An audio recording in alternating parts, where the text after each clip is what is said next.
Hello, Astro friends. It's Melanie today on the 2nd of December, Monday already, for the Astro News starting today, tomorrow, 2nd or 3rd of December until next Monday, the 9th.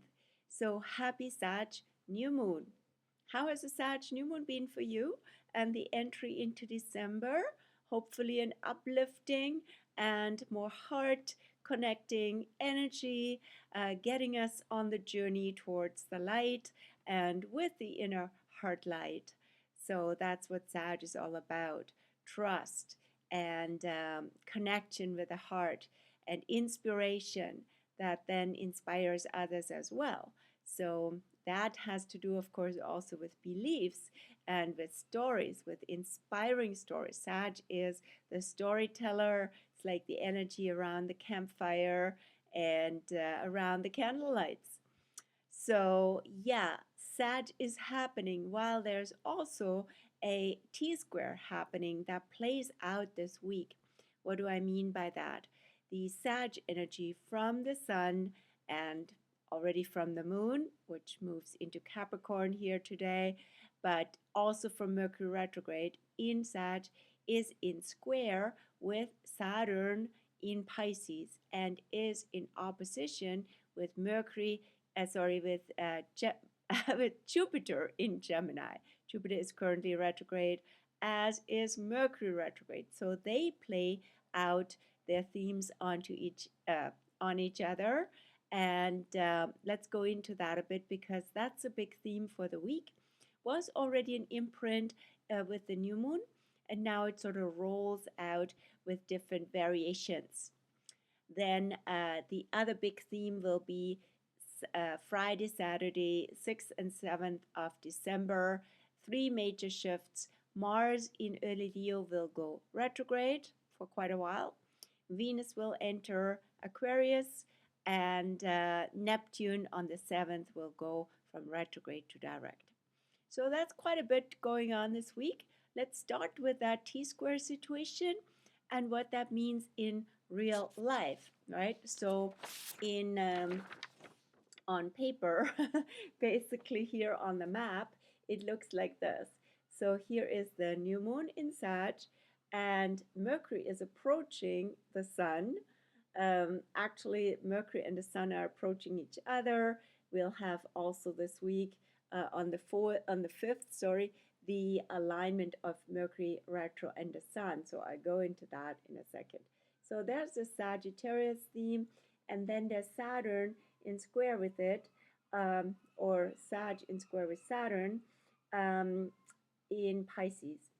Then there's also Jupiter retro in Gemini. So this is the dynamic.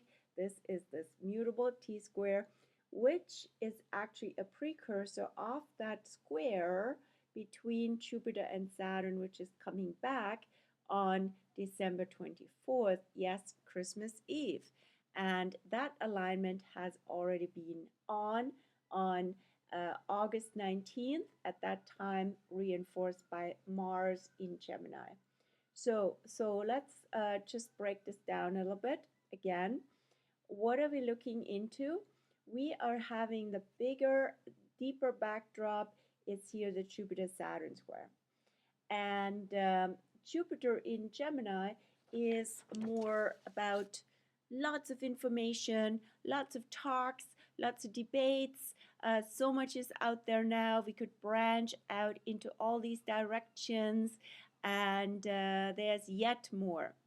Then Saturn in Pisces also wants to wants to help us restrain ourselves, right? And to say, hey, less is more. I don't want to get overwhelmed. We have to also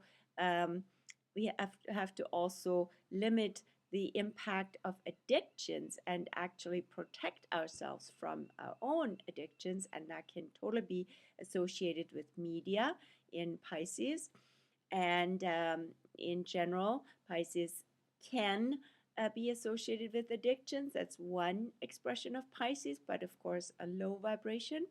And why is that so? Because it's a compensation, that aspect of addiction, that is a compensation for lack of or inaccessibility of true connection, true, oneness, really, right? And Saturn says we have to be more clear about how this works and how to actually channel that energy into a better direction. So Pisces, of course, is about being relaxed, being at ease. There's no boundaries. This is just, things are just flowing and rolling. And we can see that these days also in certain communication situations, certain conversations, with this Mercury retro here kicking in, and Jupiter in Gemini being ruled by Mercury, right? So there's kind of a contrast, right? There are communications where things just flow and we are really raising the vibration. We're feeling so much better afterwards. It's not like a drain. Yet there's others that are a drain and that can feel like, oh, it's a heavy energy. This is kind of we're going on into the negative very much. Or I need to set boundaries, right? Because this person is just coming into my sphere and with all her, nosy curiosity, Gemini, right? And okay, so this is kind of more like, says more about this person than he actually wants from me. So there can be situations where we need boundaries, right? In other words. And then there can be also situations where we feel expanded and things feel really magical. That's also an effect of Mercury retrograde, right? Where all of a sudden, oh my gosh, this is really fun how these things connect with each other. And they remind me of something. There's flashbacks and dots are being connected. That's very Gemini as well, right? So things are exciting and more, please, right? So that's some of these expressions, but in the end, right, with the SAG, right, it all comes down to the heart, right? So what would the heart say? How can you say something, even if you need boundaries and so on? Can you say it from a heartful place rather than from a hurtful place and from a kind of harsh place? So to be also light and still connect, but be clear at the same time, right? Where your limits are and what works for you and what doesn't, and so on. That's more the Saturn protector kicking in. Then we have Mercury and the Sun approaching each other this week. That happens in every Mercury retro phase, always halfway through, when Mercury from Earth perspective comes back, goes backwards in the zodiac, while the Sun goes forward, and at some point they meet, right? That is when then also the Sun will be ahead of Mercury again. This time it will be on December 5th. That is called the new Mercury. Also, it's like a new moon. They come together just like this new moon, right? In this case, Mercury and the Sun will be mid-Sagittarius. And it's also called the point of enlightening insights. What does that mean, right? So the light comes from the Sun, from spirit, from consciousness, right? So insights can kick in while we were in the pre-conjunction phase. In the first half of Mercury retro, we were more in the kind of old stories and so going backwards and just processing and maybe rehashing old stories too. And the second half is more the path forward. It's called the Promethean phase of the Mercury retro phase. And the first is called the Epimethean. Epimethean, epos is literally like stories, right? Old stories. So also watching the mind, where we keep the mind gravitates to these old stories that we already know, right? And the other person already knows. It's kind of boring, but at the same time, it brings it up for processing and for us to become more mindful in general, right? To really notice what the mind is doing. And then when Mercury goes behind the Sun, the Sun will lead second half of Mercury retro. It's usually much easier to move forward. and have new visions, right? And maybe have new information also that helps us see the situation. Sagittarius is a lot about seeing and understanding, right? See the situation more clearly and have more information with and more inspiration with which we can then plan, right? When the Capricorn energy kicks in and we can implement those insights. So yeah, a bit more about this Jupiter-Saturn situation that, as I said, comes back. The square comes back at Christmas Eve, the 24th of December, and it was there the first time on August 19th. At the time Mars was in Gemini, came with Jupiter. So this square alignment of Jupiter-Saturn, I show it to you again, is the first square, the first crisis in the cycle of in the Jupiter-Saturn cycle. The Jupiter-Saturn cycle is a 20-year cycle, and the last one started at winter solstice 2020 here on the first degree of Aquarius, where Pluto is now. So this is now the first crisis of this cycle. And Jupiter Saturn in combination are a socio-political, economic cycle, right? So they show us also what's up for the 20 years that started end of 2020. And that was, as I said, on the first degree of Aquarius, where it's a lot about systems, a lot about changes in systems. It's also about collaboration and collaboration between people and between also organizations, right? All of that comes in there. And so it can, with Pluto now, get really intense. The process really starts to kick in. So we have a lot of convergences of various systems, and it has a lot to do with technology, which can be also isolating and alienating. This is the shadow of Aquarius, but at the same time, the cure is inbuilt as well with Aquarius. So we need to be more in like-minded groups, together with people, together with our friends, to build something together, to work together. All of that is this as well, right? So to build the new and be partners with others, not just hunkering down the Capricorn, right? Everybody to their own devices. No, other people out there as well, and there can be synergies. And so that crisis that we are facing this year, and as I said, the alignment became exact for the first time in August, and now is up again. It has to do with this Gemini Pisces dynamic again. So Gemini being also shadow of Gemini, it's about branching out, it's about diversifying, but the shadow is division, right? Not just diversity. So there's division and lots of it, right? So how can we come from division to unity, which is Pisces, right?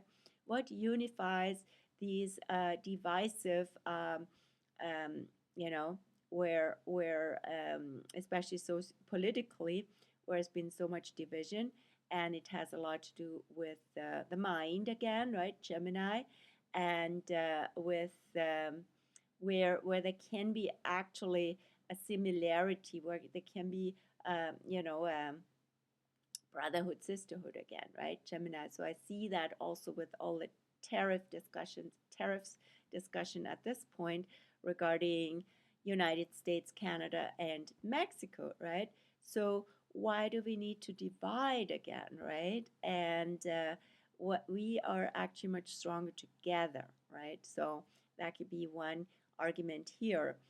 And so more division is not better. As more is typically Jupiter brings up lots of it, but it also helps us understand the situation to actually outgrow that. And Saturn says, less is more typically, right? Less chaos is better in this case also. Lower vibration of Pisces.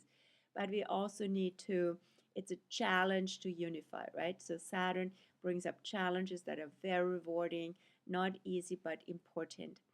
And so unity has to be found. And how interesting that this comes back at Christmas Eve, right? So, what unites us really with all these different mentalities that people have developed these days, right? Diverging mentalities, what can bring us all together again, what unites us.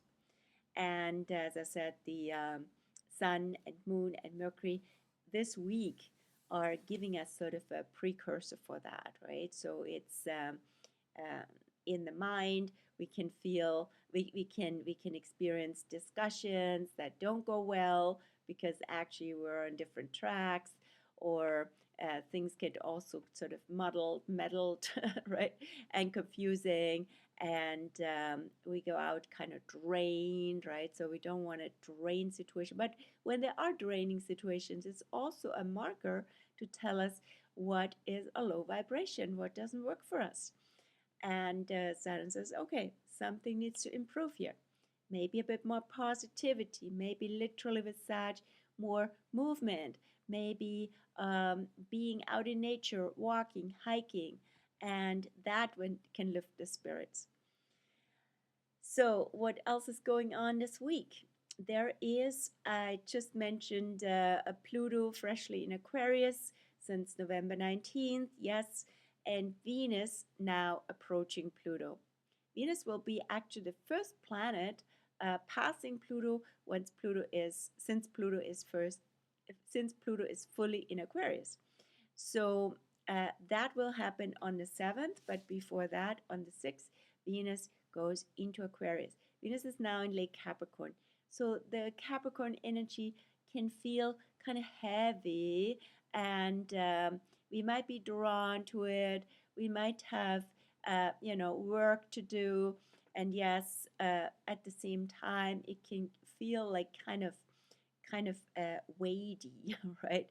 We need more lightness. We need more transparency also, right? Because Capricorn can be sort of very contained. Late Capricorn has also Virgo undertone, and so how about more? Um, yeah, Venus it brings more freedom in Aquarius. That's for sure, right? Capricorn is very traditional. Capricorn has works with what has passed the test of time, right? So that can also feel old, right? So old patterns around relationships, but on the positive note, the Capricorn Aquarius energy is also about old friends, and old friends with whom you have, really a history that is very positive, and you feel like on equal terms with them. That's also Aquarius, and that can be very freeing and very uplifting, and you can be really transparent with each other, right? So Venus passing Pluto can also, as a connection of the two archetypes, bring up the shadow in relationships. And it can bring us to the essence. It can bring us to the soul, to what really is there at the core of it all. And it can help us and also bring up stuff to process. And also, power, right, plays an important role with Pluto. So we don't want to be more feeding more and being more drawn to the whole theme of power over, and who's in charge, who's got more power here, who's in charge, who's controlling the situation. No, we actually want to come to the power of love, right? Always stronger than the love of power. And that's a big theme with Venus Pluto. And then what else is going on at the weekend, right? I said Venus entering Aquarius is one piece and meeting Pluto. The other piece is Mars in Leo, kind of opposite of Venus. They will actually oppose each other next week. But let's stick with Mars. Mars in early Leo will go retrograde. And Mars only goes retrograde every 2 years and 2 months, right? So that's more rare. Mars is actually the planet that goes retro the rarest time. And Mars starts its retro journey on December 6th and will be back uh, until January 6th in Leo, and then re-enters Cancer and still goes retrograde until February 23rd, and then goes forward again from mid-Cancer on. So this is now for 1 month, Mars retro in Leo, right? So Mars retro, Mars is the warrior archetype. Mars retro says, okay, warriors need to retreat, they need to backtrack. And especially when it comes to the Leo dynamic of ego, right? So ego wars, and so many wars, small or big, are very much fueled by egos, right? So we need to call that out and identify that and back off, right? So it doesn't go well if you want to assert something and if things are being put out motivated by ego. And usually with Mars retro, that doesn't go really well. The warrior has to retreat. But we have to also come back to our heart warrior, to the warrior that is a true warrior of light, right? So it's like not against and destructive, but for something. So to really develop courage and come from our heart. And remember that because we've been there before, right? Retro says it brings us back to what has been experienced before. It can also help us, um, process something that hasn't been fully processed around assertion, right? So maybe to really do what we truly love and put that out and to really treat ourselves to something special if we haven't done that in a long time. That's also Mars and Leo. Feel special and do something about it, and also make others feel special and bring in that Mars and Leo passion and that joy. And the inner child is very much active with this Mars retro in Leo and back in Cancer, right? So it's about being seen and loved, and also being playful and creative. All of that generates good energy that we can, bring back into any situation. Now, also on next weekend, on the 7th, Neptune goes from retro to direct. So there's a lot of turnaround energy in December, especially this week already. And so it's also a stationary Neptune week. Literally the week, this week and next week are stationary Mars and Neptune weeks, right? Mars going retro, Neptune going out of retro. And Mars is in Leo, also fiery, in the first 6 degrees of Leo, which has an Aries undertone ruled by Mars. And Neptune is end of Pisces, which is double Pisces and ruled by Neptune. So it's very much these two energies are so prominent, right? Now, the fiery Mars in Leo is one thing, the super watery Neptune is another, right? So this is all about, letting go, surrendering, or giving up, right? And being overwhelmed and saying, I can't do this anymore. I just have to chill. I need more rest. I just need to take me out of here, right? Basically, also escapism can come in, right? And waves, right? So we have also this um, Pisces Aries dynamic very strong with the stationary Neptune and the North Node in early Aries. The actual will meet next year in end of Pisces in February, I believe. And so that's also, it's an emergence point, it's the spring equinox point, but it's also a survival energy, right? So lots of people are in survival mode, and it's also like big waves of people who just want a new life. So the migrants, for example, right? And yeah, so that is, it can be overwhelming, can be very um, spilling out into all directions of life and society and what to do about all that. And the Neptune going forward again can actually help us navigate in this whole chaos, so to say, but also in spiritually speaking, the big unknown, right? So Neptune going direct before Christmas is a beautiful, beautiful signature to help us turn more to the spiritual dimension and let ourselves be guided by that, surrendering to that, and being open to receive, right? Open to receive messages, open to receive gifts on all dimensions. And what else is going on this week? Moon wise, the moon is just about to enter Capricorn. When you see the video, it will be already in Capricorn from 1:09 p.m. And the moon will actually, once she is in late Capricorn tomorrow, will meet Venus evening star. In hopefully we have a clear evening again, or maybe you have it wherever you see them. In the evening sky, you can see tomorrow, Tuesday night, Tuesday evening, and Wednesday, the 4th, when the actual alignment happens, the moon and Venus together. So very beautiful as evening star, first sliver of the moon, and late Capricorn before both go into Aquarius on the moon on the 5th and Venus on the 6th.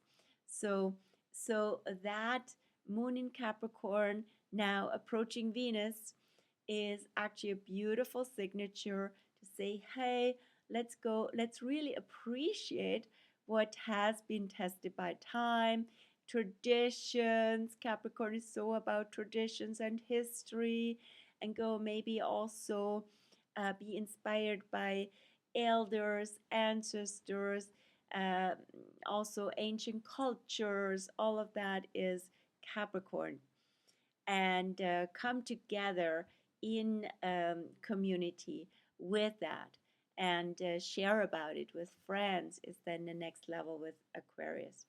But that is very a strong signature of the moon midweek. Then the moon in Aquarius on the on the evening of the 4th, and all day the 5th, all day Thursday, all day Friday, we have the moon in Aquarius.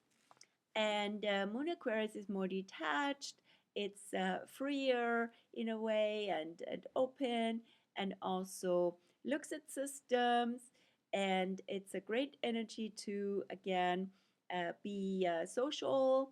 Wonderful day, a wonderful Thursday, Friday for social events. The combination of the moon Aquarius together with the sun in Sagittarius.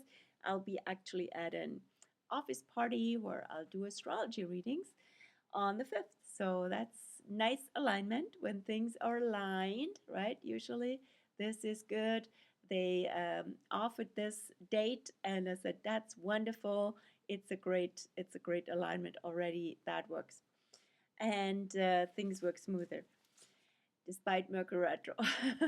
Mercury will also go, as I said, on the 5th, the day when the moon is in Aquarius, ruled by Uranus. Mercury will also go behind the sun, right? That is also called the Promethean phase that starts. So this can be very prone to new insights, out of the box thinking, and moon is also waxing at this time, right?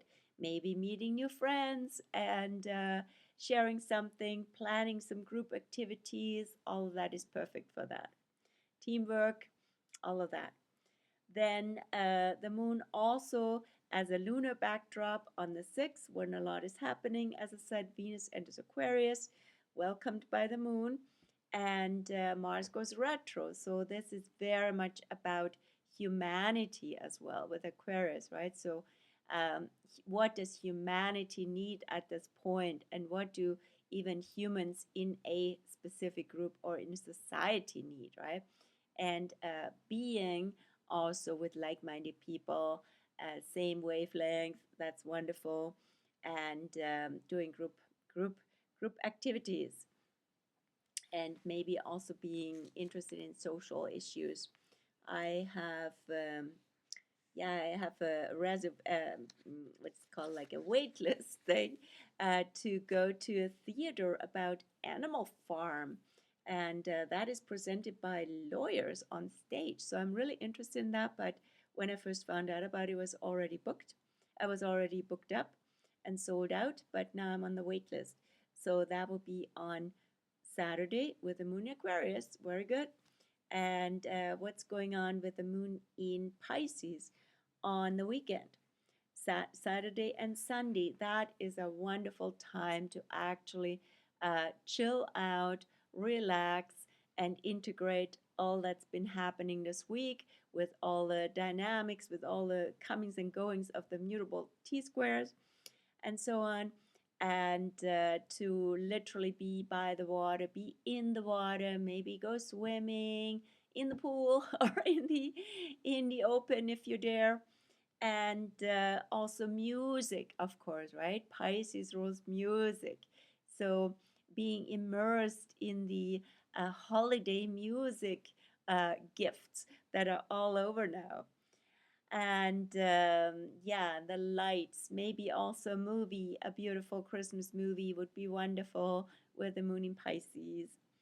And the moon will go into Aries on the 9th, next Monday, and in the morning, 5:38 a.m.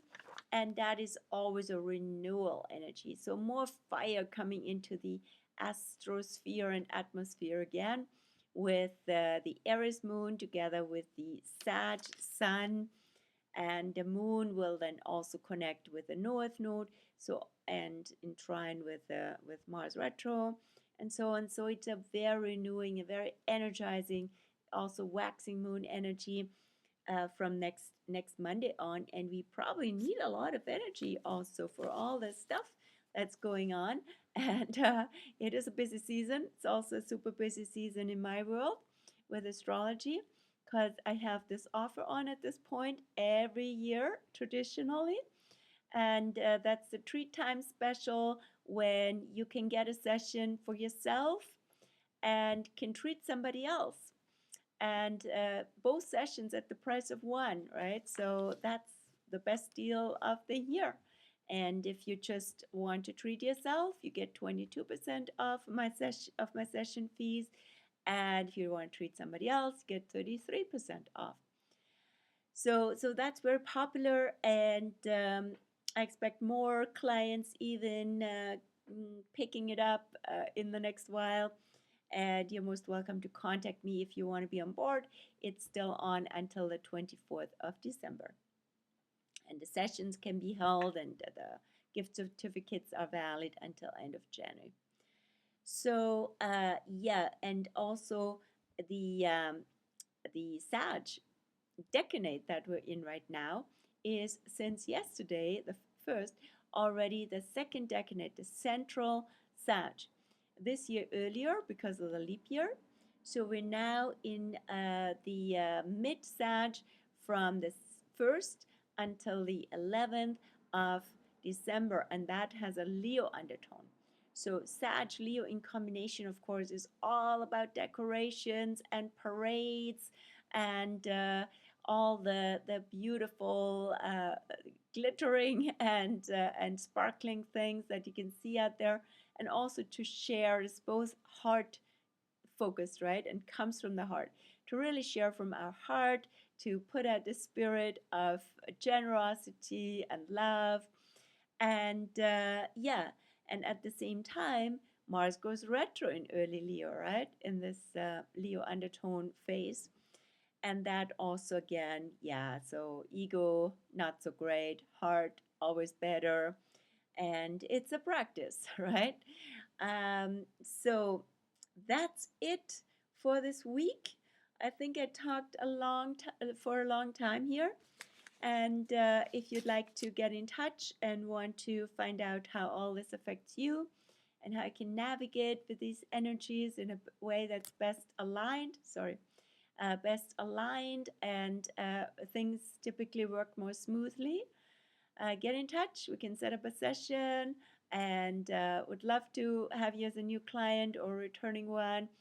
We can have the session in person or online. So wishing you a beautiful uh, first week of December, and you can catch me again on this channel. Of course, you're most welcome to subscribe next week, or maybe see each other in real life in the meantime. Bye.